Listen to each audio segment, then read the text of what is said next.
കോൺഗ്രസിൽ മുഖ്യമന്ത്രി സ്ഥാനത്തിനായി ഇഞ്ചോടിഞ്ച് പോരാട്ടം. വി ഡി സതീശനായി ഇന്നും പലയിടത്തും ഫ്ലക്സ് ബോർഡുകൾ പ്രത്യക്ഷപ്പെട്ടു. രമേശ് ചെന്നിത്തലയ്ക്കായി പരുമലപ്പള്ളിയിൽ പ്രത്യേക കുർബാനയും നടന്നു. മണ്ഡലത്തിലെ വിവിധ പരിപാടികളിൽ പങ്കെടുത്ത വി ഡി സതീശൻ പക്ഷേ ഇന്നും മാധ്യമങ്ങളോട് പ്രതികരിക്കാൻ തയ്യാറായില്ല.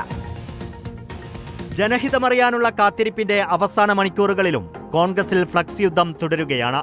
മലപ്പുറം, കണ്ണൂർ, കാഞ്ഞിരപ്പള്ളി എന്നിവിടങ്ങളിലാണ് വി ഡി സതീശനെ അനുകൂലിച്ചുകൊണ്ട് ഫ്ലക്സുകൾ പ്രത്യക്ഷപ്പെട്ടത്.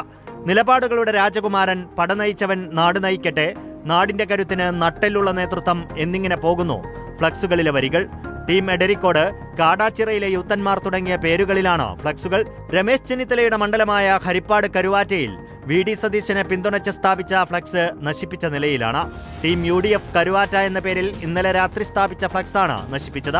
അതിനിടെ രമേശ് ചെന്നിത്തല മുഖ്യമന്ത്രിയാകാൻ വേണ്ടി യൂത്ത് കോൺഗ്രസ് പള്ളിപ്പാട് മണ്ഡലം പ്രസിഡന്റ് പരുമലപ്പള്ളിയിൽ പ്രത്യേക കുർബാനയും നടത്തി. വിശുദ്ധ കുർബാന, പരിശുദ്ധമായ വിശുദ്ധ ത്രോണോസിന്മേൽ അദ്ദേഹത്തിന്റെ പേര് ചൊല്ലി ഇന്നേ ദിവസം വിശുദ്ധ കുർബാന അർപ്പിച്ചിരിക്കുകയാണ്.